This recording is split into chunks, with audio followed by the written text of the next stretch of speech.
verilişi akşam başlayır. Xeyirli ve zərərli, lazımlı ve lazımsız, sağlamlığa mani olan her şey.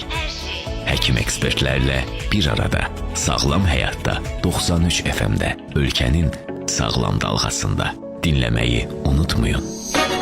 Aprel ayının sonuncu günü və həftəmizin də çərşənbə günü Andop məzunları ilə görüş burada təyin edirik və siz də onlarla görüşdürürük. Nə gözəl gündür. Əslində havada çox insana xoş gəlir. Əslində bahar fəslini çox adam sevir, mən sizə deyim. Ona görə də bahar özü ilə nəyi gətirir? Gözəlliyi gətirir, təbiətin oyanıqlığını gətirir, enerji gətirir insanlara. Bugün məsələn şəhərdə gəzərkən belə həqiqətən insanların çox olduğunun şahidi oluruq. Ümumiyyətlə ölkəmizə gələn turistlərdən tutmuş, özümüzün vətəndaşlarımıza qədər hər kəs bir növ elə bir ki, sanki sevinir baharında olmasına. Amma ən çox diqqətimi cəlb eləyən təbii ki, insanların daha çox qida yeməsidir, qidalanmasıdır. Fərq etmir. Günün hansı saatında maşallah keçsəyi bu fəvvarələr meydanından bu zaman insanların daim qidalandığının şahidi oluruq. İndi elə insanlar var ki, sağlam qidalanır, elələr var ki, yox, baxırsan ki, bir balaca bir yağlı qidaları daha çox sevir. Hər halda biz də düşünürük ki, indi bizi qulaq asan, yolda qulaq asan və evə yola düşən dinləyicilərimiz evdə də bəzilərində yağlı qidalarla şam yeməyi gözləyir onları və bugün də mövzumuz elə yağlarla bağlı olacaq. Hansı ki, o arıqlamaq bəzən istəyən dinləyicilərimiz var, onların kabusuna da çevrilir bu. Amma deyimsə ki, yağları düzgün istifadə etdikdə əlbəttə ki, o bizim orqanizmimizə də fayda vermiş olur. Mən də düşünürəm ki, biz yağlar dedikdə təkcə qızardılmış yağları ilk növbədə düşünməməliyik və bugün o yağlar hansı ki, deyirik, beynimizə qədər işləyir, ürəyimizi qoruyur, dərimizə də parallıq verir. Elə o yağları müzakirəyə çıxaraq və bu haqda danışmaq üçün, sağlam yağlardan danışmaq üçün studiyamızda Andop məzunu, həkim, nutrisioloq, diyetoloq Şükran Sədrovadır. Xoş gəldiniz, axşamınız xeyirli olsun. Axşamınız xeyir olsun. Hər kəs salamlayıram. İlk öncə sizlərə dərin minnətdarlığımı bildirirəm ki, bu gözəl verilişi, maarifləndirici verilişi əhaliyə çatdırmaq üçün bizlərə şərait yaradırsınız. Təşəkkür edirik. Əslində bugün bir çox həqiqətləri üzə çıxaracağıq. Deyimsə ki, yağlar sözünü ümumiyyətlə işlədəndə bir çox insan o an ancaq onu düşünür ki, yox, mən çox yağ yesəm, yəqin ki, kökələcəm. Yəni, uzaq dursam yaxşıdır yağdan. Ən yaxşısı salamat, çəkilim, az yeyim. Yəni, bu qədərmi yağ insanların sağlamlığına ziyan vurur? Yəni, ilk fikir bununla bağlı gəlir insanlara. Bu mifdir, deyə bilərəm. Yəni, yağdan qorxmaq lazım deyil. Bizim orqanizmamızda yağların bir çox önəmli rolu var. Yəni, birinci enerjimizi təmin eləyir, ikinci hüceyrələrimizi qoruyur yağlar, hormonal sistemimizi balanslaşdırır. Yağlar orqanizmamızda vitaminlərin, yağda həll olan vitaminlərin absorpsiyasına təsir göstərir. Beyin hüceyrələrimizi qidalandırır. Yəni, yağlardan qorxmaq lazım deyil. Bəzi insanlar hətta çəki vermədə belə biz yağ balansını qaldırmağa çalışırıq ki, sağlam bir formada çəki verməyə gətirib çıxardaq.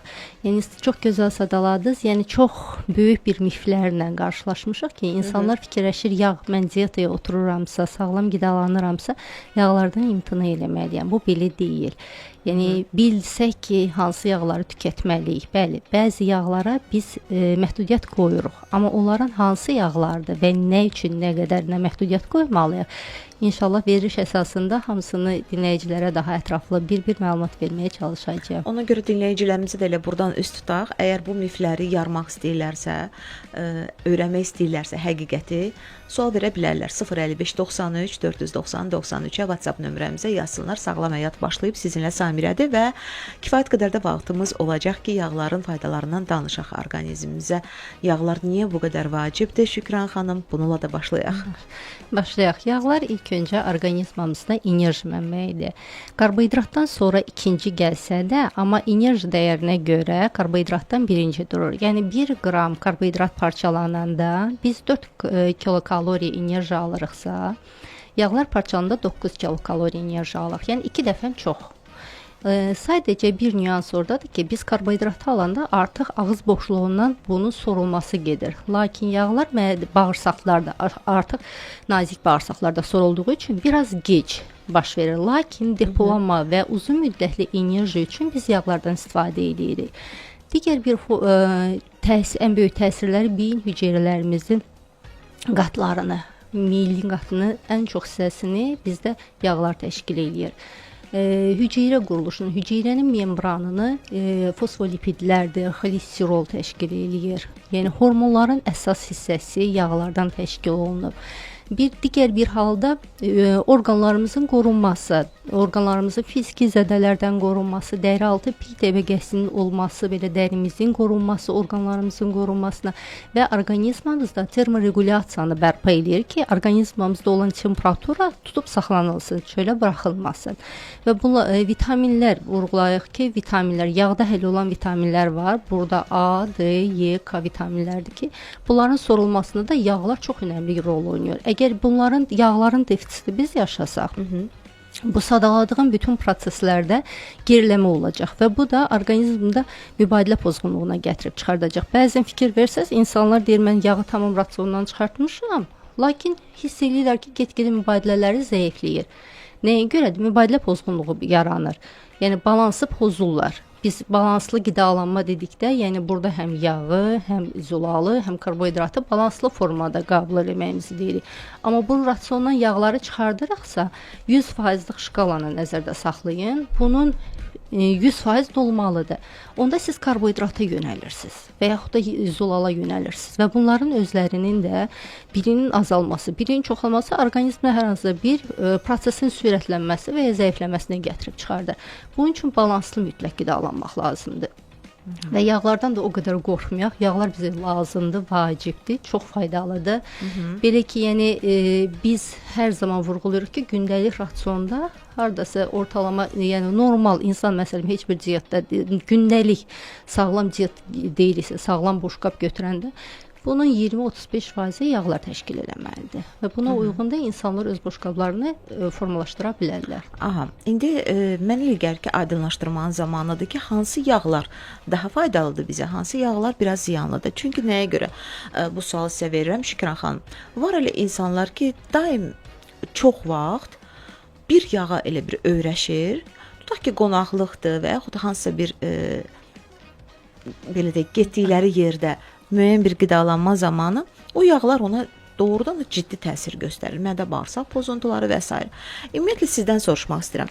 Bir insanın daim bir yağa öyrəşməsi yaxşı şeydir yoxsa necə? Yox, biz hər zaman vurğuluyuruq ki, rasion hər zaman yeni dəyişkənliklər, variasiyalarından ibarət olmalıdır. Variasiya dedikdə burada doymuş və doymamış yağların balansı olmalıdır. Yağlar iki cür olur. Doymuş yağlar və doymamış yağlar olur. Bunlar karbon zəncirinə görə nəzərdə saxlanılır. Yəni burada hidrogenlə karbon arasında birli rabitə olur. Bu doymuş yağlardır. Bu birli rabitə hidrolizə olunmur. Yəni bunlar heyvani mənşəli, bu kərə yağıdır, heyvan piyidir, bunların tərkibində olur.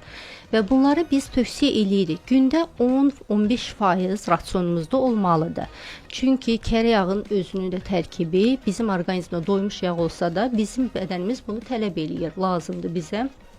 Burada olan bir çox polifenollardır, vitaminlərdir, A, E-dir, vitaminin biz buradan alaraq, bunlar mübadiləmizə təsir göstərir. Burada bunlar uzun zəncirlilər olur və bunların özləri də bağırsaqlarımızda parçalanması zamanı qısa zəncirli yağ turşuları əmələ gətirir.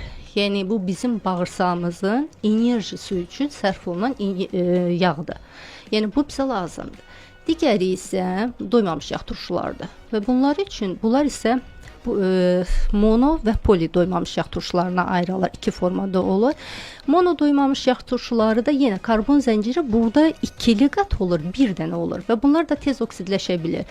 Bəzən olur ki, məsələn bura zeytun yağı nəzərdə saxlaya bilirik. Qəbul edəndə bunlar deyir ki, uzun müddətli açıqda saxlamayın, istiliyə termiki işləmləri göstərməyin. Bir də poli doymamış yağ turşular var. Burada bunlar daha tez reaksiya verirlər, oksidləşmə prosesi baş verir və bunlar artıq ziyanlı təsirlər göstərmək bizə müsbət təsirindən çox ziyanlı təsirlərə keçir. Saxlanma qaydası düzgün olmadığına görə. Fərqlidir. Onların indi mən vurğulayacağam sıxım dərəcələri necə, soyuq sıxım, məsələn o adi sıxım formaları var. Bunları məsələn poli doymamış yağ turşularına biz omega 3 yağ turşusunu digər yağ turşularını nəzərdə saxlayırıq ki, bunlar ikili zəncirlərlə bağlanır, tez oksidləşə bilirlər. Məsələn, ən çoxu bu biz götürürük kətan toxumu. Bu daha tez oksidləşir. Burada poli doymamış yağ turşusu olduğu üçün tez oksidləşir və uzun müddət bunu blenderlayıb, çəkib un halına gətirəndə və yağ halına gətirəndə bunlar tez oksidləşir və ziyanlı olur. Artıq biz sərbəst radikallar əmələ gətirir biz qəbul edəndə. Ona görə onları nəzərə almaq lazımdır. Bir də trans yağlar vardır. Trans yağlar nədir? Trans yağlar isə bitki mənşəli yağların molekulyar quruluşu, məsələn, bu palm yağları ən çox götürülür. Onların molekulyar quruluşu dəyişilir. Yəni onlarda bir dənə rabitə olur. O rabitə qırılır və tamam fərqli struktur əmələ gətirir. Bunlar sadəcə orqanizmamıza sərbəst radikallar verir. Orqanizmdə bir çox patoloji proseslər əmələ gətirir ki, bunların deyə bilərəm qida dəyəri çox olmur demək olar. Lakin orqanizmamıza mənfi təsir, hüceyrələrimizə çox sərbəst radikallar gətirdiyinə görə hüceyrələrimiz zədələnir. Bunun üçün bunları biləndə artıq hansı doymuş və doymamış yağları necə qəbul etməliyik, onlara diqqət eləməliyik. Ən çox yağları biz vurğuluruq ki, doymamış yağları istifadə edəndə var rəfinə olunmuş və rəfinə olunmamış soyuq sıxımlı. Bunları biz hər zaman tövsiyə edirik ki, qısa müddətli çox az miqdarda istifadə alınsın və dərhal tükətilsin. Yəni 2-3 gün ərzində bunların tükətilməsi yeyilsin. Bəli. Yəni onlar qaldıqda artıq oksidləşdiyi üçün orqanizmə ziyan vurur. Oksidləşdirir, bu sərbəst radikallar əmələ gətirir, oksidativ stres əmələ gətirir, orqanizm tez qocala bilir. Bəs doymamış yağlar arasında nə fərq var bunların? Doymamış yağlardan fərqi odur ki, doymamış yağları biz qızartmaq üçün, sobada bişirmək üçün istifadə edə bilər. Amma bunları biz istifadə edirik. Bunlar salat üçün, sobada çox aşağı temperatur, bunların özlərinin yanma dərəcələri olduğu üçün bunları aşağı temperaturda istiliyə termiki məruzəti qoyduqda onları çox aşağı formada qoymaq lazımdır ki, onlarda oksidləşmə olmasın. Bunlarda ən böyük fərq o az öncə vurğuladım karbon zəncirinə görədir ki, onlar oksidləşmir. Bunlar doymamış yağ turşuları oksidləşir və orqanizmada məsələn düzgün onlar xolesterini qaldıra bilər, doymuşlar. Bunlar isə xolesterini aşağı salır düzgün istifadə edəndə. Yəni onlar böyük fərqlərdir. Yəni bunların düzgün bilib, düzgün və göstərişlərə görə uyğun istifadə edəndə orqanizmamıza çox faydaları var. Hər iki yağ formasında doymuşla doymamışı balanslı formada eləmək lazımdır. Birazdan öyrənəcəyik bu yağlar ki, hansı ki danışırıq, enerji mənbəyi kimi bizdə necə rol oynayır və yaxud da ki omega 3 yağı, hansı ki balıq yağı kimi deyirik. Məsələn, bu yağın orqanizma birbaşa təsiri nədən ibarətdir? Şükran xanım bunu öyrənəcək və dinləyicilərimizdən də rica eləyəcəm ki, əgər sualları varsa göndərə bilərlər 055 93 490 93-ə. Dəri üçün məsələn bizi ən çox maraqlandırır. Hətta verilişin əvvəlində söylədim ki, dəriyə parlaqlıq verən də yağlardır. Ona görə də biz tamamilə yağlardan uzaq dura bilmərik. Yəni yağlar bizim dostumuz olmalıdır. Sadəcə bəzi yağlar var. Ona görə də biz Şükran xanımı dəvət etmiş, sağ olsun, qəbul etdi dəvətimizi və o bizə geniş şəkildə izah eləyəcək ki, məsələn idmançılar hansı yağlardan istifadə etsələr yaxşıdır, uşaqlar hansı yağlardan istifadə etsə yaxşıdır və yaxud vegetarianlar olsun, daha çox nə deyirlər, bitkilərlə qidalanan insanlar, veganlar olsun, onlar hansı yağlardan istifadə etsələr daha yaxşı olar. Yəni bu suallarla bağlı bizim kifayət qədər vaxtımız olacaq ki, suallarımızı yönləndirək bugünkü həkimimizə. Bir daha xatırladıram, qonağımız var studiyamızda. Həkimdir, nutrisioloqdur, diyetoloqdur, Andop məzunu Şükran Sədrovadır. Qayıdacağıq. Sağlam həyat. Bizimlə sağlam qalın. Sağlam olmaq çətin deyil.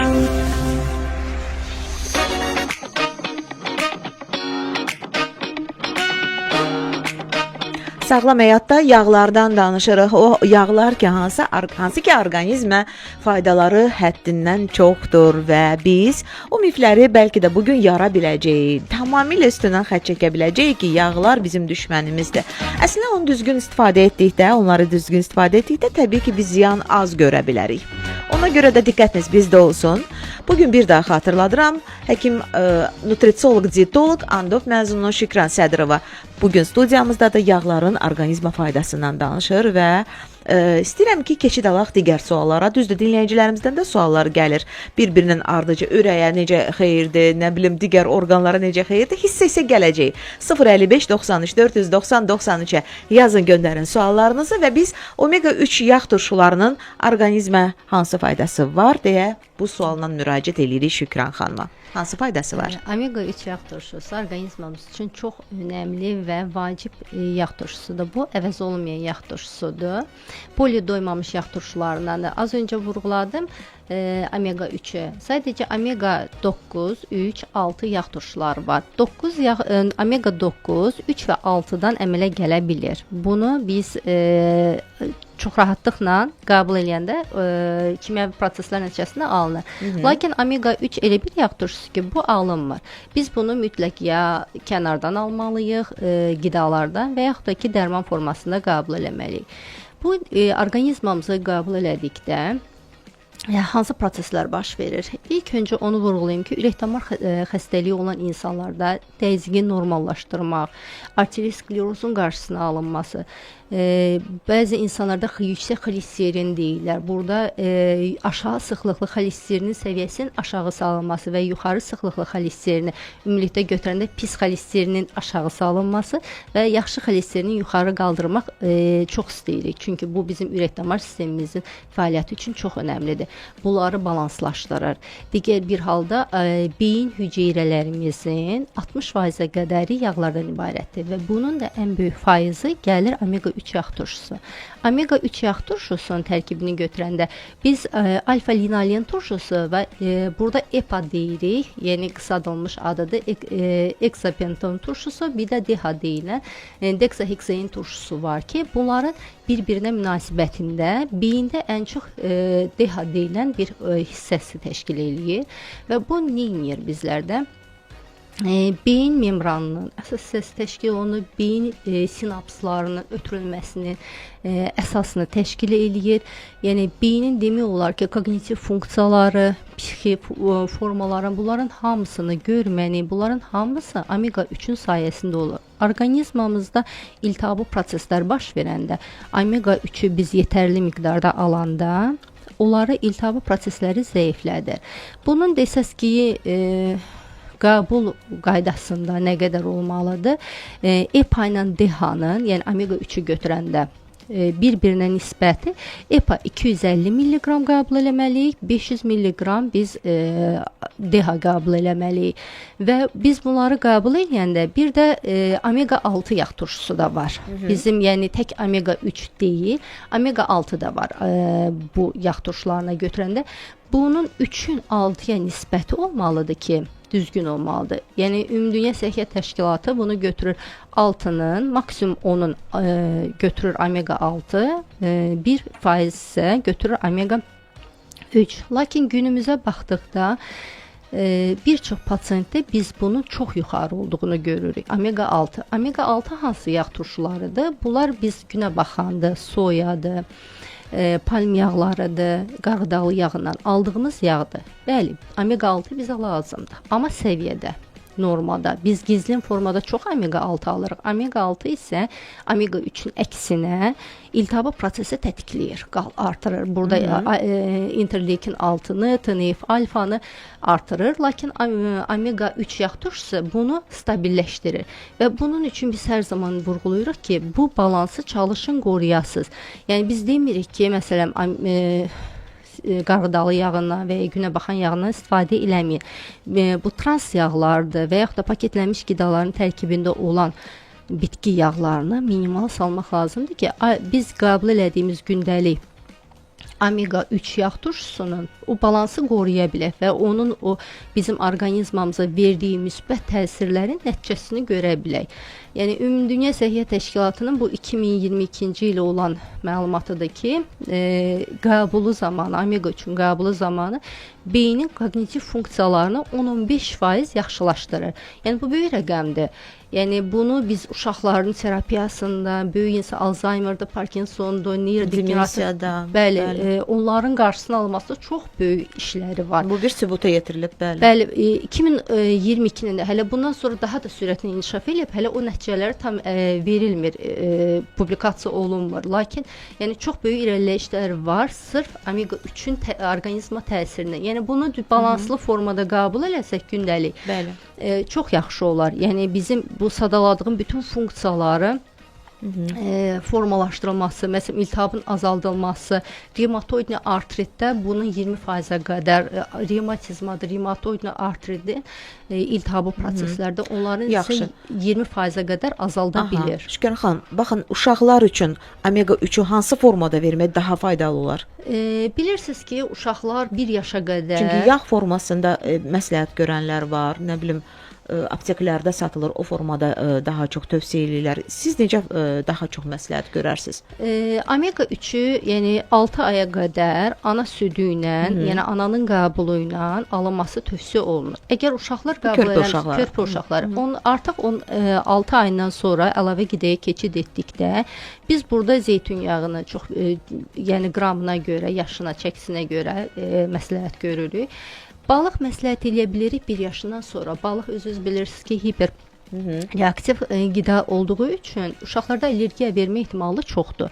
Və bunun üçün 1 yaşdan sonra, əgər uşaq allergik deyilsə, artıq 8-9 ayından sonra uşağın ovucu qədər həftədə 2 dəfə parda və yaxud da ki, sobada bişmiş forda, həlim formada bişirib istifadə edə bilərlər. Həftədə 1 dəfə? 1-2 dəfə verilə bilər. Yəni o amma 1 yaşından sonra. 8 ayından 8 ayından sonra. Amma 1 yaşından sonra isə artıq biz bunu götürüb tabletka formalarında, bu formalarda da uşaqlara məsləhət eləyə bilirik istifadəsinə. Başqa forması yoxdur. Məsələn, sirop halında falan belə yoxdur. Yox, sirop formasında da istifadə eləyə bilərlər. Yəni o artıq o ölkə ərazisində olan hansı formalarda omega 3-ün, bəzi hallarda indi yağ formasında, damcı formasında çörəyini, yeməyini içərisinə töküb də verə bilərlər. Yəni orada heç bir sıxıntı yoxdur qəbul qaydasına görə uşaqların. Yəni hansı uşaq hansı formada qəbul eləyə bilirsə, o formada qəbul eləyə bilər.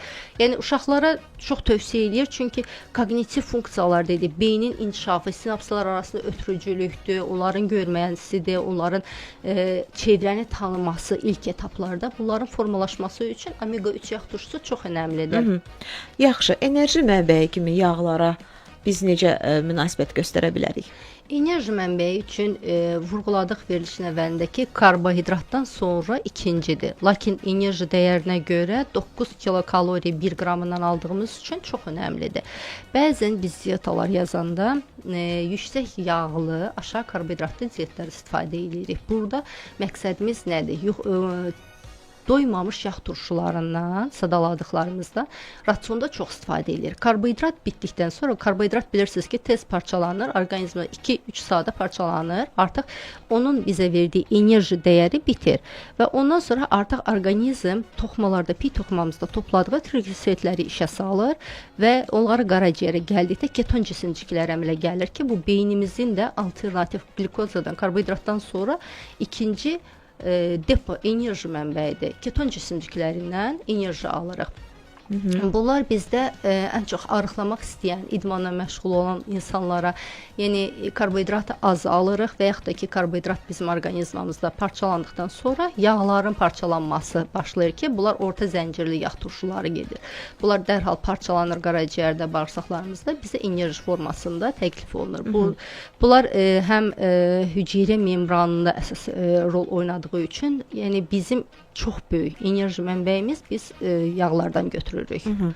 Dinləyicilərimizin suallarına keçid eləyəcək, amma bir sualıma da zəhmət olmasa cavab verin. Vitaminlərin udulmasında deyirlər ki, çox faydası var yağların. Necə təsir göstərir ki? Belə ki, bizim A, D, Vitaminlə E, bərabərmi qəbul olunur? Necə? Aha. Bəli. Bu 4 vitaminimiz, yəni yağda həll olandır. Biz bunu əgər gün ərzində kalorisiz, yağsız qidalar qəbul edirik və bu vitaminləri qəbul edirsə, bunların bağırsaqlardan sorulması zəif gedəcək. Yəni qəbul etdiyiniz kapsulaların, tabletkaların çox az bir hissəsi sorulacaq.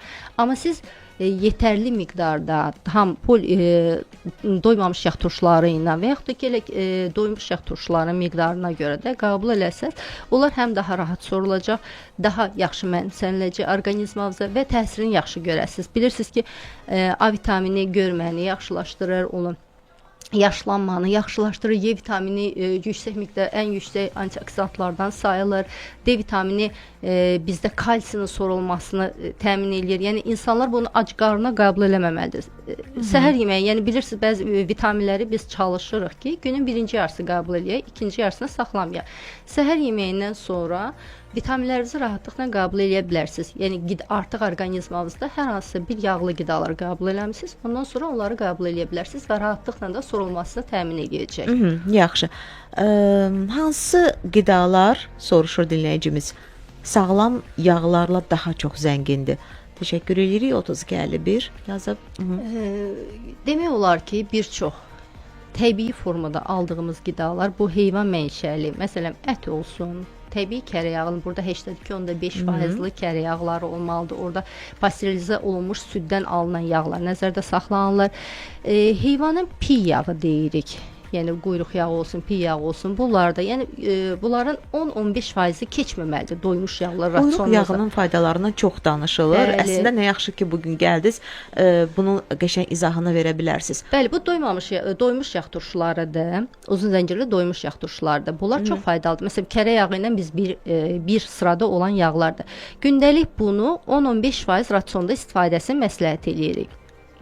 Lakin qalan yerdə qalan, əgər sizin gündəlik rasionunuzda 25-35%, yəni bu hardasa təqribi 44 ilə 97-100 arası bir qramaj olur. Yəni bunun siz 10-15%-ni doymuş yağları götürürsünüz. Yəni quyruq yağı olsun, kərə yağı olsun. Yerdə qalan hissəsini isə doymamış yağları götürürsünüz. Doymamış yağların da bir dənə balıq yağı, omega 3 balıqda çoxdur. Qalanları isə bitkilərdə, sıvı formasında olan bitki yağlarına. Burada olur zeytun yağıdır, siyah toxumunun yağıdır, burada kətan toxumu yağıdır, fındıqdır, qozdur. Bunların hamısının tərkibində çox faydalı doymamış yağ turşuları var. Soya yağının, bunlar ən çox vegetarianlar, veganlar üçün məsələn onlardan istifadə edirlər və onun tərkibində doymamış yağ turşuları var. Yəni gündəlik rasionunuzda rəfinə olunmamış və yaxud da rəfinə olunmuş bu yağlardan istifadə eləsəz daha yaxşı fayda görərsiniz. Yəni o balansı qorusaz, istər-istəməz özünüz artıq 1 ay, 2 aydan sonra bu nəticəni əldə edəsiniz. Görəsiniz ki, 10%, 15% səhər məsələn götürsək, səhər yeməyində kərə yağı və ya quyruq yağı istifadə edirsə, günün qalan vaxtları salatınızda və yaxud da ki, hər hansı yeməyinizdə bitkisel yağlardan istifadə edirsinizsə və özünüz görəsiniz ki, sizdə nə dərəcədə inkişaf və olan problemlərin aradan götürülməsini müşahidə edəcəksiniz.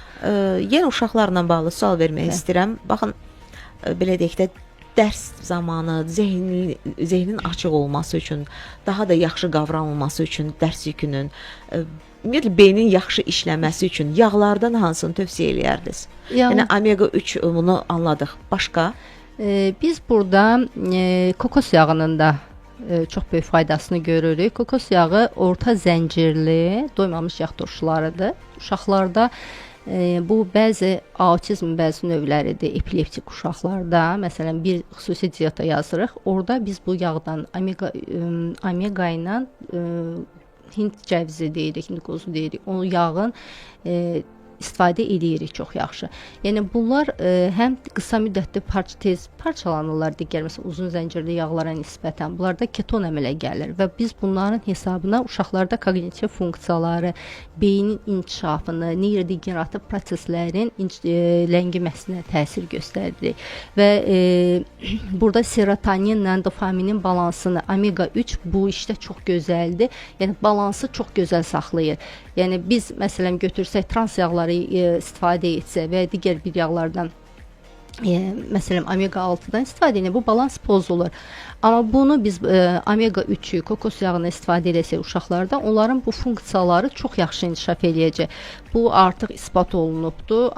Bunu Ümumdünya Səhiyyə Təşkilatının verdiyi məlumatlardır ki, yəni uşaqlarda bu yağların istifadəsi daha tövsiyə olunandır. Valideynlər bunu nəzərə alsınlar. Bəli. Yağların orqanizmə faydası haqqında danışırıq və siz nəyə bilmək istəyirsiniz? 055 93 490 93 əziz valideynlər, ümumiyyətlə bizim dinləyicilərimizi yazın, göndərin və bir dinləyicimizin sualını da səsləndirib daha sonra keçid eləyəcəm bu sertifikasiya ilə bağlı suala.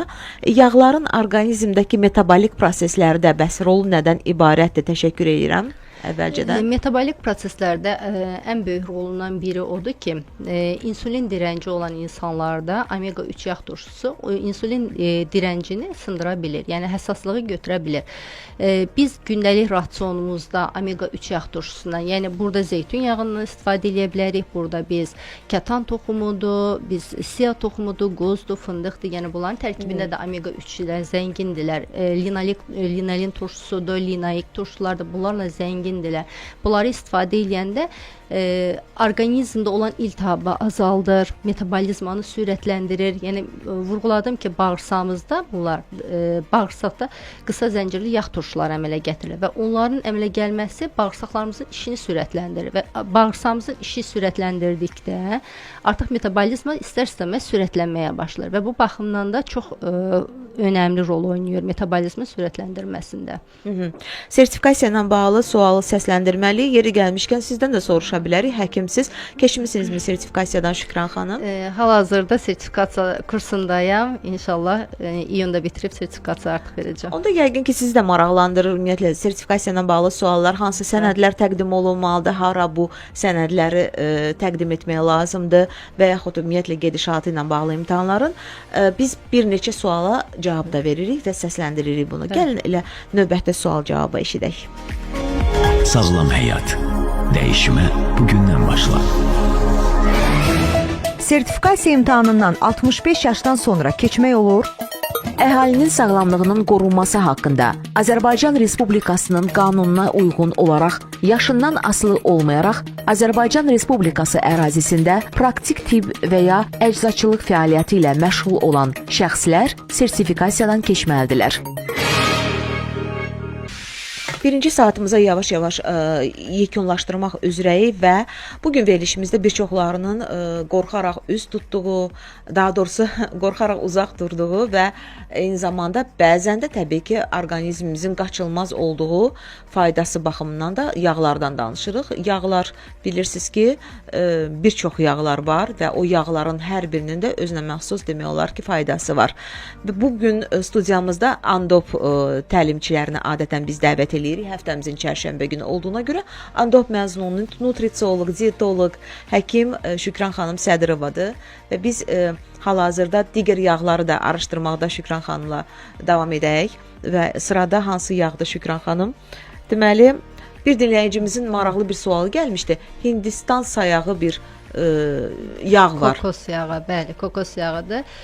Kokos yağı Əslində mən birinci dəfə eşidirdim Hindistan sayağı bir yağ. Aha. Hind qozu yağıdır. Hind qozu eşitmişdim. Hind qozu elə kokos yağıdır. Kokos yağı yeni populyarlıq qazanır. Nəyə görə? Doymamış yağ turşusudur. Bunun tərkibi doymuş yağ turşusudur əslində. Kokos yağı. Sadəcə indi məşhurluq qazanır qısa zəncirli yağ turşusu olduğuna görə. Doymuş olsa da qısa zəncirli yağ turşusudur. Ən çox doymuş yağ turşuları uzun zəncirli yağ turşuları olur. Kokos yağı isə qısa zəncirli yağ turşusudur. Burada keton cisimlərinin alınması üçün biz çox istifadə edirik. Bir çox xəstəliklərdə xüsusi diyetalar yazırıq, onlarda istifadə edirik. Bunu özünün yanma dərəcəsi yüksəkdir. burada 200 dərəcəyə qədər olur. Yağların özlərinin yanma dərəcələri var. Məsələn, doymuş yağlar 200 cc-yə qədər yanma dərəcəsi olur. Soyuq sıxım, rəfinə olunmuş yağlar 195-175 arasından 200-ə qədər ola bilir. Lakin soyuq sıxım yağlar daha aşağı. Yəni onlara biz istilik verən kimi dərhal oksidləşir. Kokos yağı da bu yağlardandır ki, hansı ki bunun yanma dərəcəsi yüksəkdir. 200-210 arasıdır və buna görə də bunu ən çox qızartmalarda istifadə edən insanlar var. Yəni faydası çoxdur deyə bilərəm. Qısa zəncirli olduğu, orta zəncirli olduğu üçün keton cisimciklərini qaraciyərdə tez metabolik proseslərdən keçir və enerji kimi bizə keton cisimciklərini verir. Faydası çoxdur. Faydası çoxdur, Hər amma kəs qəbul edə bilər. yenə də doymuş yağ turşusu olduğu üçün biz balanslı istifadə eləməyi məsləhət edirik. Əgər siz gündəlik kərə yağını 10-15 qram qəbul edirsinizsə, faiz olaraq götürsək, qəbul edirsinizsə gün ərzində artıq siz kokos yağını istifadə eləməyəsiniz. Yox, əgər siz kokos yağını istifadə eləmisiniz, artıq kərə yağını rasiondan çıxartmalısınız ki, bu yağ doymuş yağdır və bunu istifadə eləyəsiniz. Bir müddət bu davam edir, yoxsa yenidən qayıtmaq olar kərə yağına məsələn? Yox, o insanın seçimi. Məsələn, insan var ki, məsələn, vegetarianlar daha çox bitki yağını, kokos məsələn, o doymuş yağ turşusunu kokos yağından alırlar. Məsələn, əgər vegansızsa, vegetarian qidalanırsınızsa, kərə yağı istifadə edə bilmirsinizsə, istifadə eləmirsinizsə, siz kokos yağını öz rasionunuza daxil eləyə bilərsiniz. Yəni orada elə bir problem yoxdur. Seçim sizindir. İstəyirsiniz kərə yağını istifadə edin, istəyirsiniz heyvan pig, quyruq yağından istifadə edin, istəyirsiniz kokos yağından istifadə edin, amma balanslı qoruyaraq istifadə edə bilərsiniz. Şükran xanımın sevdiyi yağ hansıdır, maraqlıdır? Mən kərə yağını çox sevirəm və gün ərzində səhər mütləq kərə yağımı qəbul eləməliyəm. Təmiz kərə yağını tapmaqda çətinlik çəkmirsiniz? Yox, bəzi mağazalarda bilirəm ki, həqiqətən təmiz kərə yağı da oradan alıram. Gündəlik səhər mütləq 10-15 qram kərə yağı yeməliyəm. Qalan günün ikinci etapında olan qidalarımda artıq zeytun yağından istifadə edirəm. Yeməkləri hazırlayanda artıq başqa yağlardan Bəli, istifadə. zeytun yağı da çərəzlərdən, tumlardan, salatlarda istifadə edirəm və gündəlik balansıma, orqanizmama lazım olan yağları balanslı formada ala bilirəm. Bir də Şükran xanım, baxın, kərə yağından danışırıq deyə, rəngi adətən necə olmalıdır təmiz kərə yağının? O baxır heyvanın yağlılıq dərəcəsinə, südünün yağlılıq dərəcəsinə, onun məsələn rəng sezona görə, məsələn yaz vaxtı mən oxuduğum, bildiyim, eşitdiyim qədərilə daha sarı olur. Qış vaxtı quru otlarda qəbul elədiyinə görə daha açıq rəngli olur. Lap əvvəllər məsələn tünd sarı rəngdə olan yağ rəngi deyirdilər ki, bu təmiz yağ, kərə yağıdır. Bəli, amma indi rənglər, qatqılar vurduqları üçün onu seçə bilmirik. Amma məsələn bildiyiniz, güvəndiyiniz yerdən gələn yağdırsa, yaz vaxtı daha sarı olur, qış vaxtı isə daha açıq rəngdə olur ki, çünki o bağlı ortamda qidalanır deyilənə görə, ona görə.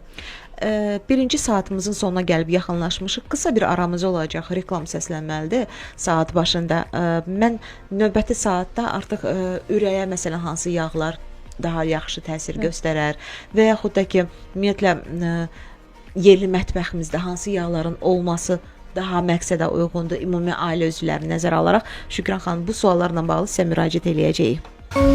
Sağlam həyat. Dəyişmə bugündən başla. Biz artıq ikinci saatdayıq, axşamınız xeyirli olsun. Mən mövzumuza keçid almazdan əvvəl, əslində çox maraqlı bir mövzunu müzakirə edirik, yağlardan danışırıq.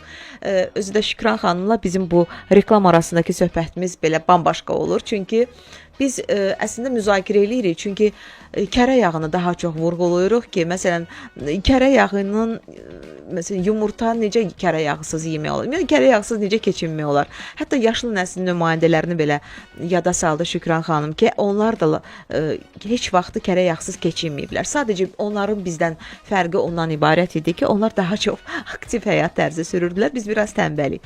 Ona görə də yəni kərə yağının məncə də ziyanı ola bilməz. Buna qayıdacaq bu öz növbəsində, amma bir xəbərimiz var.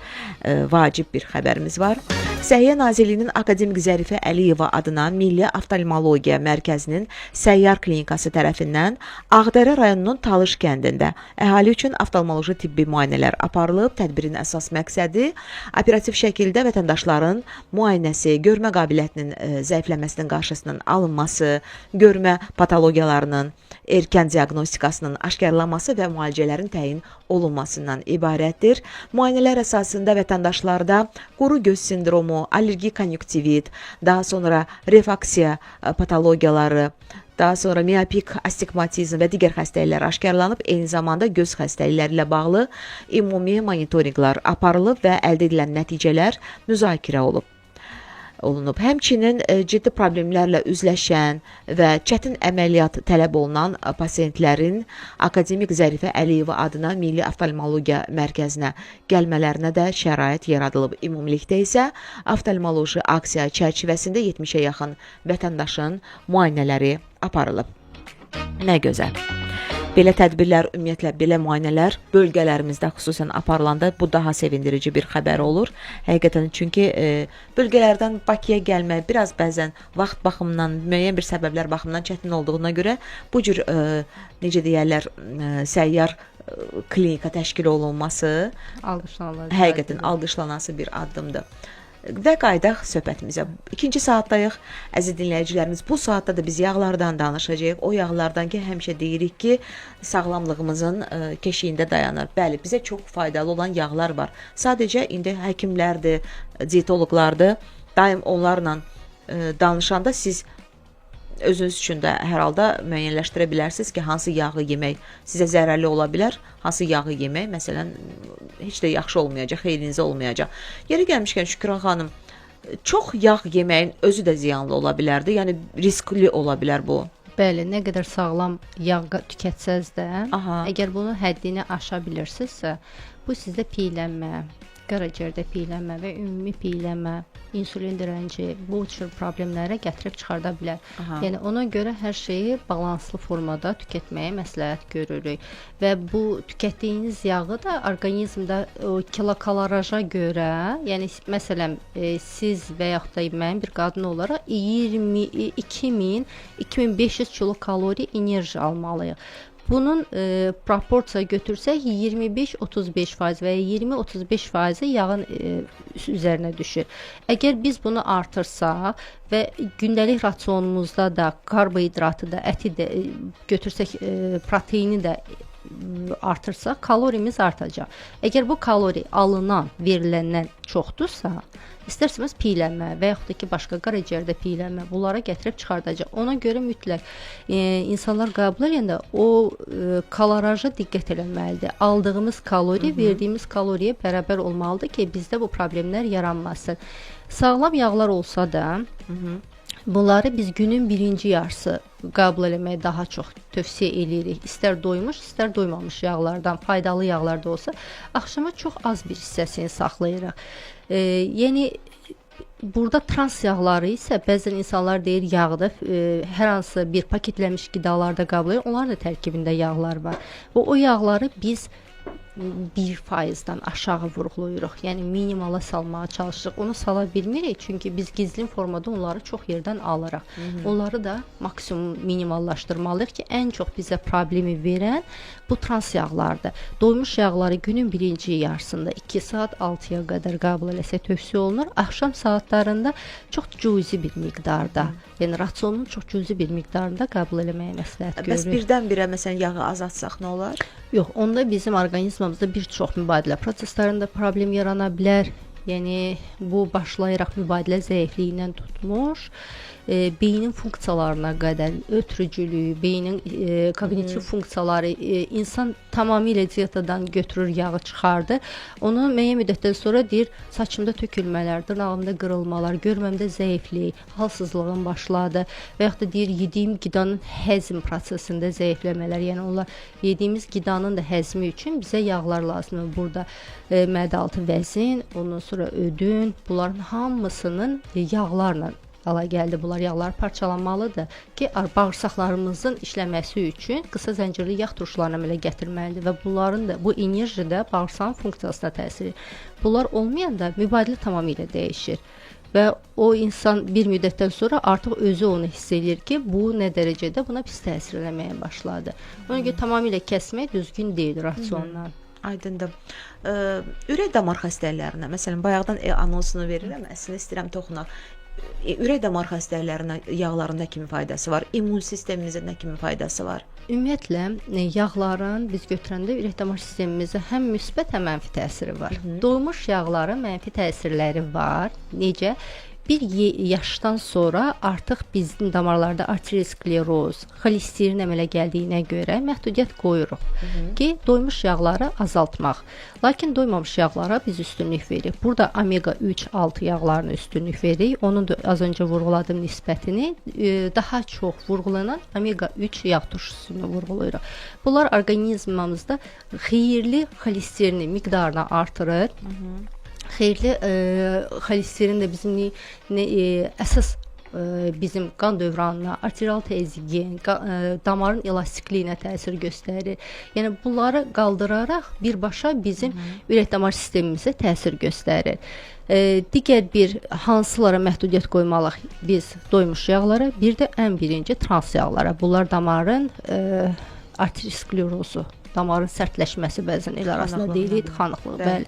Onların əmələ gətirir ki, bunları qida dəyəri yoxdur. Sadəcə orqanizmə stres verir, orqanizmdə problemlər, aşağı sıxlıqlı xolesterinin miqdarını artırdığı üçün sərbəst radikallar əmələ gətirir. Yəni xolesterin necə əmələ gəlir? Xolesterin triqliseritlərdən əmələ gəlir. Bu triqliseritlər orqanizmamızda gedib aşağı, yuxarı sıxlıqlı xolesterinləri əmələ gətirməlidirlər ki, bunlar sirkulyasiya eləsinlər, bunlar bizə lazımlıdırlar damarı orqanizmamızda. Bunlar sərbəst radikallar gəlir, bunları artıq oksidləşdirərək bunları bizim damarımızda kirəcləşməyə gətirib çıxardır və buna görə biz deyirik ki, qəbul eləməyin. Məsələn, ya trans yağlar olsun, ya doymuş yağların müəyyən bir qismində qəbul eləyin ki, orqanizmdə sərbəst radikallar əmələ gəlməsin. Əsas məqsəd budur. Aha. Bir dinləyicimizin sualı var. Bayaqdan baxıram, əslində çox maraqlı sual yazıb. İstəyərdim ki, diqqətinizi yönəldəsiniz. Məsələn, soruşur 7710. Süni şəkildə istehsal olunan yağ əvəzediciləri var. Onların da sağlamlığımıza təsiri var. Özü də mənfi təsiri var. Həkim bu barədə danışsa, məncə yaxşı, maraqlı olar. Bəli, bu suni yağlar dedikdə trans yağlar nəzərdə saxlayırıq. Bu trans yağlar. Bəli, trans yağlar nəzərdə saxlayırıq. Trans yağların özlərinin həm təbii formada olur, həm də suni formada.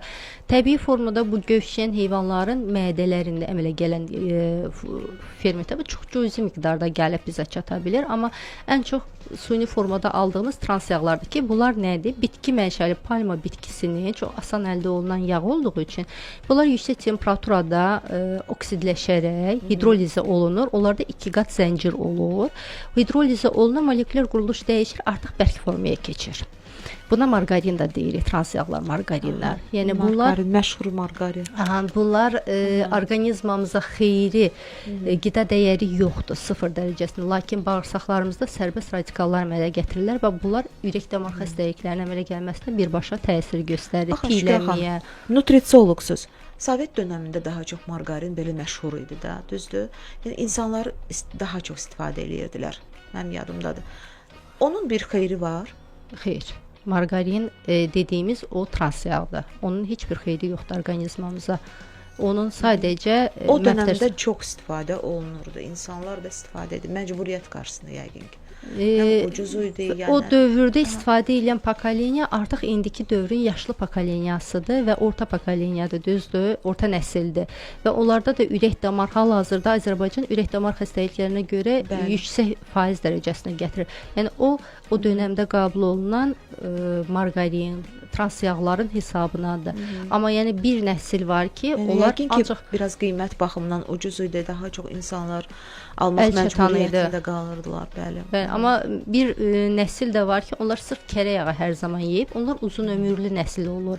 Yəni onlar heç vaxt margarin yeməyən insanlar uzun ömürlü olur. Nə qədər də vurğulasaq ki, kərə yağını limitləyin, həmin insanlar limitləsə də və yaxud da qəbul eləsə də sırf təmiz kərə yağı yeyən insanlarda o problem o qədər də yaşanmır. Sırf problem bu trans yağların orqanizmamıza qəbulu ilə bağlıdır. Birbaşa təsiri var idi.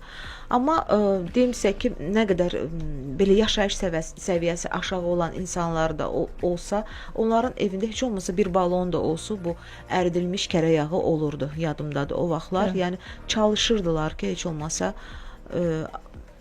daha çox övladları bu kərə yağından istifadə edə bilsinlər, qidalana bilsinlər. Kərə yağının çox böyük üstünlükləri var ki, məsələn, kərə yağını kəsəndə, rasiondan kəsəndə qızlarda, qadınlarda menstrual siklda pozulmalar müşahidə olunur. Ginekoloji bir təsiri də var imiş. Oğlanlarda da həmçinin reproduktiv proses zəifləmək olur və yaxud da ki, cinsi yetişkənlik dönəminə keçən yeniyetmələrdə proseslər, məsələn, zəifləyir, pozulmalar olur, yeniyetməlik dönəminə keçid zəifləyə bilir uşaqlarda və yeniyetmələrdə. Yəni, bu prosesləri nəzərə alanda biz gündəlik rasionu, məsələn, uşaq və yeniyetmələrə doymuş yağ turşularını daha çox faizlə veririk. Çünki onların orqanizmi böyüyən, inkişaf edən orqanizmdir. Uşaqlarda və yeniyetmələrdə əgər biz vurğuladıq ki, 10-15 qram biz böyük insan götürürsə, uşaqlarda artıq 15-20 qram veririk ki, onların orqanizmasında bunun tələbi var. Amma yenə də vurğuluyorum ki, təmiz, saf bir kərə yağı istifadə olunmalıdır. Yəni, trans yağlar indi görürsünüz çevrənizdə hər 10 uşaqdan birində piylənmə, kökəlmə müşahidə olunur. Və yaxud da ki, ginekoloji problemlə yaxınlaşan bir çox qızlarımız olur, oğlanlarda problem. Bəli. Onların hamısı nəyə görədir? Paketlənmiş qidalar yeyirlər. Bu bir çox çipslər olsun, bu şokoladlar olsun, onların hamısının tərkibində trans yağlar var.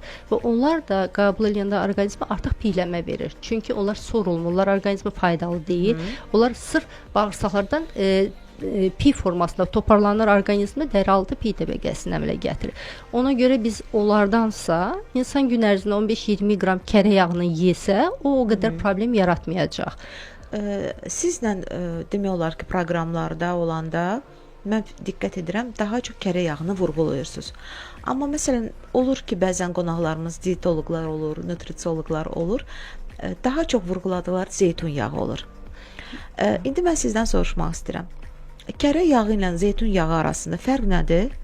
Və niyə son zamanlar biz daha çox tövsiyə olunan yağların sırasında zeytun yağını görürük? Zeytun yağı çox faydalı yağdır. Burada oleik yağ turşusu var ki, bu orqanizmamıza çox faydalıdır. Yəni bu rasionu götürəndə, yəni 10-15%-ni biz vurğulayırıq ki, kərə yağı. Yerdə qalan faizini isə biz zeytun yağıdır, digər yağlar, omega 3 yağı zəngin olan yağlardır. Burada alfa-linolik turşusudur zeytun yağının tərkibində. Və bunun özü də omega DH ilə EPA-ya çevrilmə 15-20% çevrilir. Yəni bizim orqanizmamıza lazım olan yağ, lipidləri əmələ gətirir. Və buna görə çox məşhurdur və hər zaman bu olubdur. Məsələn, götürsək ki, Aralıq dənizi diyetində zeytun yağı ən yüksək səviyyədə durur. Yəni orada onun faiz dərəcəsi 30-40%-dir gündəlik rasionda.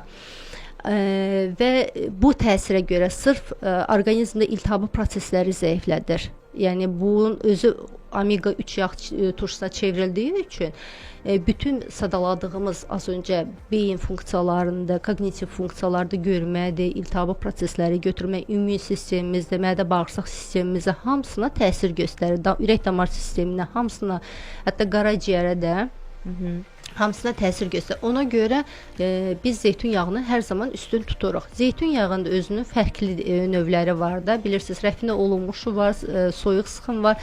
Tövsiyə elədiyimiz soyuq sıxım zeytun yağıdır. Burada polifenollarla zəngindir. Burada Y vitamini ilə zəngin olduğu üçün daha çox məsləhət edirik. Gün ərzində 1-2 xörək qaşığı salatlarda istifadə olunsun zeytun yağı.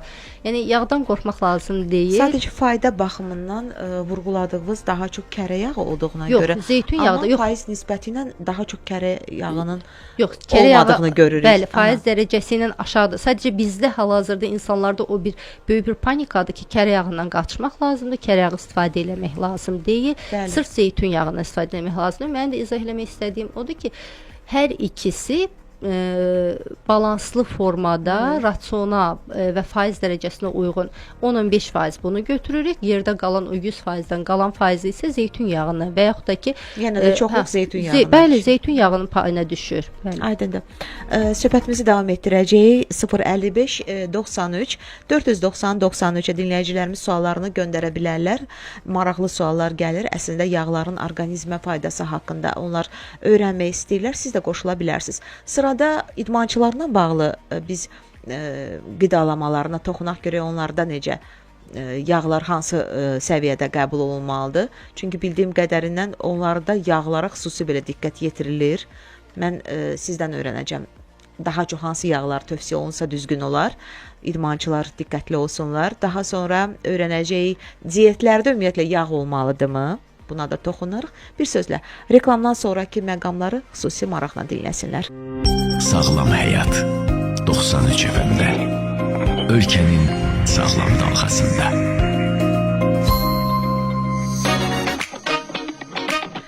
Yağlı söhbətimiz davam edir. Bəli, biz yağlardan danışırıq, öyrənməyə çalışırıq ki, görürsən bütün yağlar pisdir, yoxsa faydalı olanları var və yaxud da ki, niyə bəziləri deyirlər ki, bizim məsələn kilo almamızı gətirib çıxara bilər. Amma Şükran xanım, bugünkü qonağımız çox qəşəng onun izahını verdi ki, bəli, elə yağlar var ki, ziyanlıdır. Elə yağlar var ki, əksinə beynimizə də yaxşı təsir göstərir. Hətta bizim arıqlamamıza da, yəni belə deyək də, arıqlamasaq da heç olmasa çəkidə stabil qalmamıza kömək ola bilər. İndi gəlirik, çatırıq əsas məqamlara. Diyetdə Şükran xanım, ümumiyyətlə yağ olmalıdır yoxsa yox? Əgər olmalıdırsa optimal miqdarı nə qədər olmalıdır? Bu arada dinləyicilərimizə xatırladım ki, qonağımız Andop məzunudur, nutrisioloqdur, həkimdir və dietoloqdur. Şükran Sədrova. Diyetdə yağ mütləq olmalıdır. O faiz dərəcəsinə görə fərqlənir. Bəzi diyetlərdə götürəndə 20-35 qram, bəzi diyetlərdə aralıq dəniz diyetində 30-40 qram, bəzi individual seçim eləyirik insanlarda, fərdi seçim olaraq 40-50%-ə qədər qaldıra bilirik. Hətta bəzi diyet var, ketojenik diyet var ki, burada 70%-ə qədər bu sırf bəzi xəstəliklərdə istifadə olunan diyetdir. Orada 70%-ə qədər biz yağların faizini qaldıra bilirik. Yəni bu insanın qəbul elədiyi, götürdüyü fərdi diyet növündən fərqlənir. Amma optimal olaraq götürəndə uşaqlarda 25-35% götürürük, böyüklərdə isə 20-35 aralığında götürə bilirik. Yəni sağlam gündəlik rasionumuzu götürürük. Uşaqlar inkişaf edən orqanizmdir və onlara, yəni vurğuladıq ki, 1 qram yağ parçasında 9 kilokaloriya lazımdır və onlarda o kalorini almaq üçün biz yağlara üstünlük veririk. Amma insan böyük məsələndə normal, mübadiləsi normal gedən insanlarda 25-35 qram normaldır. Əgər insan arıqlamaq istəyirsə, çəki atmaq istəyirsə, burada biz yağın faiz dərəcəsini biraz artıra bilirik. Yüksək yağlı rasiona keçid edəndə sağlam qida, sağlam yağlardan, yəni burada vurğuluruq zeytun yağıdır, kətan toxumu yağıdır, siyah toxumu yağıdır, tumlarda, qozdur, fındıqdır. Bu yağlardan istifadə eləyərək faiz dərəcəsini yığanda insanda çəki vermə müşahidə oluna bilər. Karbohidratı aşağı salırıq, yağ dərəcəsini qaldıranda insanlarda çox rahatlıqla çəki verir və bu çəki veriləndən sonra uzun müddətli bu rasiondan insanlar öz sağlıqlarını, öz diyetlərini, öz çəkilərini saxlaya bilir. Və bu baxımdan yəni bu individualdır. Yəni biz yenə də vurğulayırıq, burada verəndə də balansı qorumağa çalışırıq. Əgər yağları artırırıqsa karbohidratı azaldacağıq və burada protein faizinə də ümumi faiz olaraq hesablayıb ortalığa bir diyet planı çıxardırıq. Yəni standart Amerikan diyetində isə karbohidrat 50-55% karbohidratdır. Burada 15% proteinin payına düşür və 20-25% isə yağların payına düşür. Bəzi 30%-ə qədər də yağların payına düşür. Burada karbohidrat yüksəkdir və bu hal-hazırda biz ümumiyyətlə gündəlik rasionumuzda standart Amerikan diyetini istifadə edirik və burada karbohidrat sağlam karbohidratdırsa o qədər çox çəki almırıq. Amma günümüzdə çox təəssüf hissi keçirdirik ki, biz qeyri-sağlam tez həzm olunan karbohidratdan istifadə etdiyimizə görə problemlər yaşanır və bunu qısıtlamaq üçün biz yağları artırıb karbohidratı aşağı salanda və çox gözəl nəticə görürük və insanlar da bundan bəzi insanlar bunu eşidəndə, biləndə bəzən belə çox həqiqətən məyus belə hissləri ilə vururlar ki, bilmirdik biz yağları artıranda, həqiqətən sağlam yağları artıranda çəki itirməsi müşahidə olunur.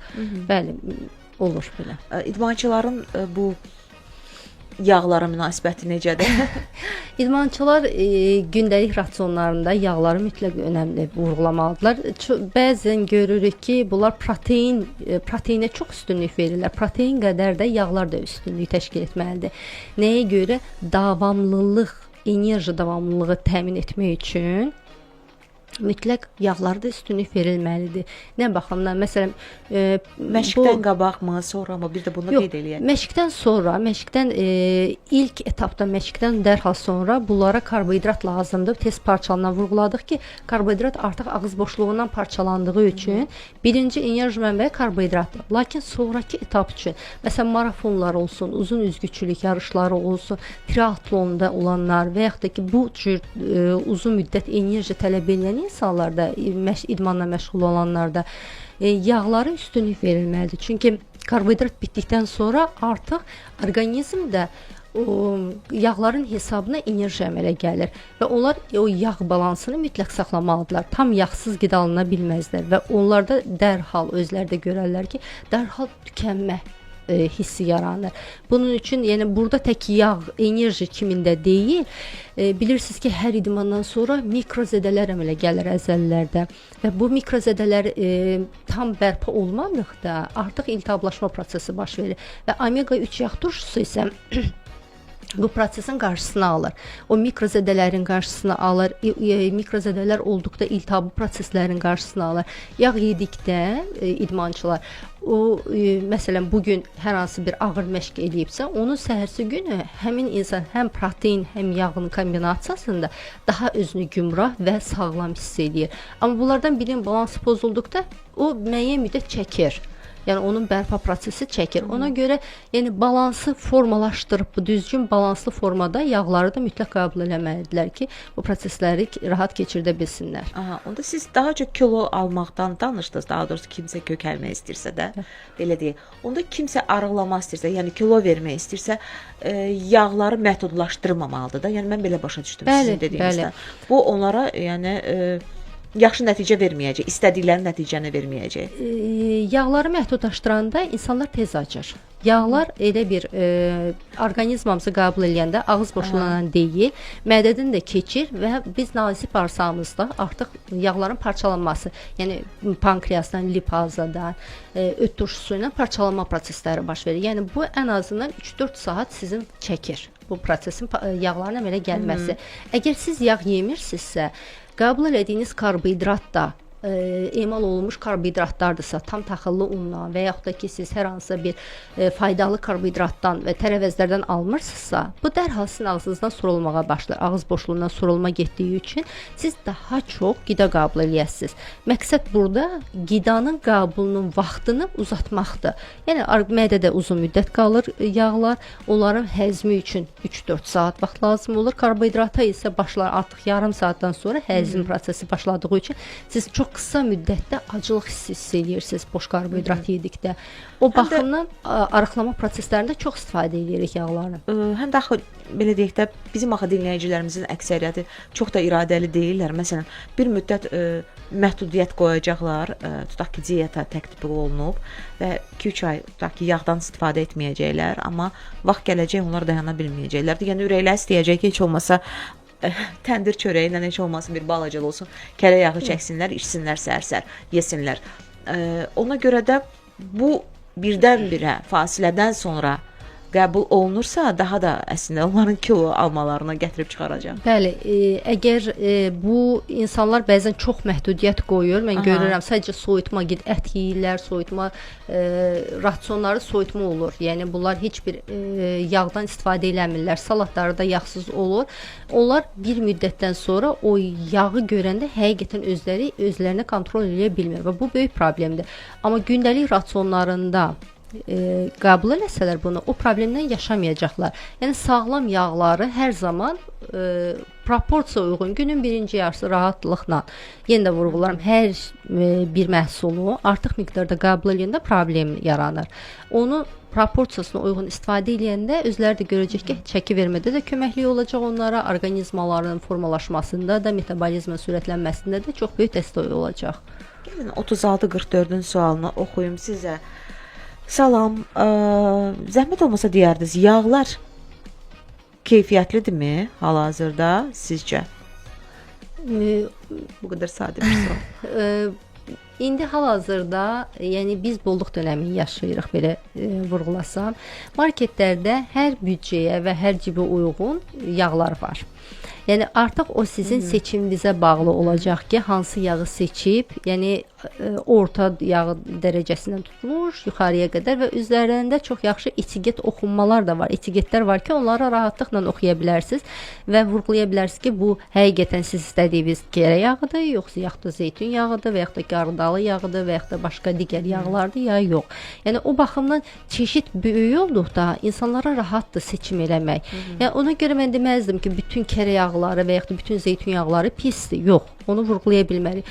Yəni hər çeşiddə var və o etiketləri düzgün oxuya bilsə insanlar çox rahatlıqla büdcələrinə uyğun yağ tapa bilərlər. Aydındır. Daha bir sertifikasiya ilə bağlı Şükran xanım sualı səsləndirək, cavabı da alaq.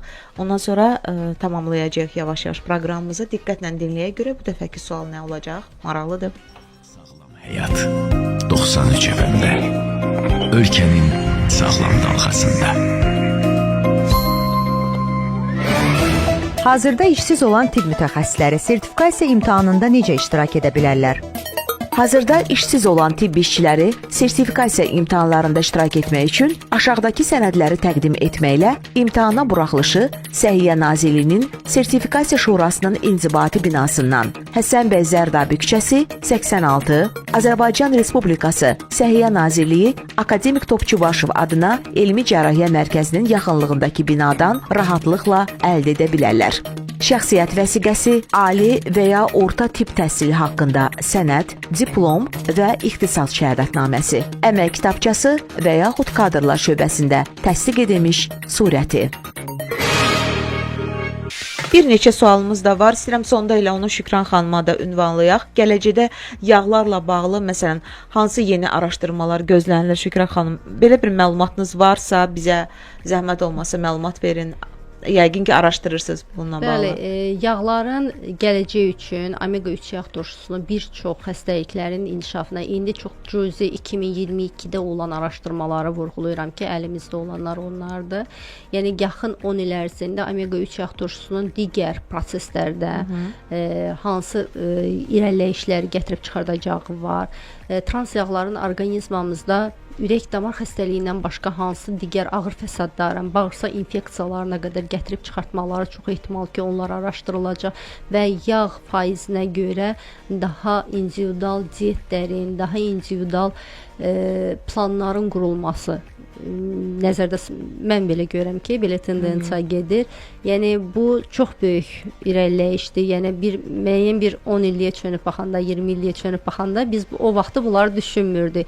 Lakin hal-hazırda bunlar daha da işlənilir. Yəni omega-3 yağ turşusunun faydaları çox önə çıxarılır. Yəni doymamış yağ turşuları, mono və ya poli doymamış yağ turşuları gələcəkdə orqanizmamızda Alzheimerın müalicəsində və ya da Parkinson xəstəliklərində, autist uşaqlarda, o epileptik uşaqlarda onlara nə dərəcədə təsir göstərəcəklərini daha dərin elmi araşdırmalarla ortalığa çıxacağını ümid eləyirəm və gözləyirik. Bəli, hər birimiz onda ümid edirik, gözləyirik, yeni araşdırmaları da gözləyirik və bugünkü söhbətin də nəticəsi olaraq belə anladıq ki, yağlardan ümumiyyətlə tam olaraq yəni uzaq durmaq heç məsləhətli deyil.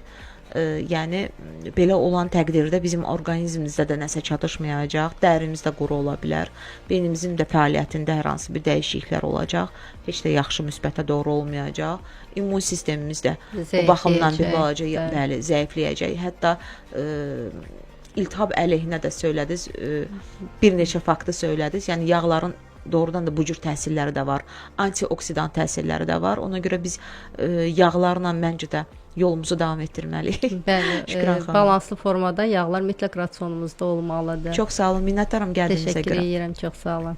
Bu gün suallarımızı cavablandırırdı həkim, nutrisioloq, dietoloq, həm də Andop məzunu Şükran Sədirova. Siz də Şükran xanımla görüşə bilərsiniz. İstənilən vaxt Instagram səhifəsi də mövcuddur, daxil ola bilərsiniz. Bax belə. Təşəkkürlər hər birinizə bizə ayırdığınız vaxta görə. Sağ olun, salamat qalın. Sabahki mövzumuzla yeri gəlmişkən buradan anons edim ki, çox maraqlı bir mövzu olacaq. Saat 18-də burada sizi gözləyirik.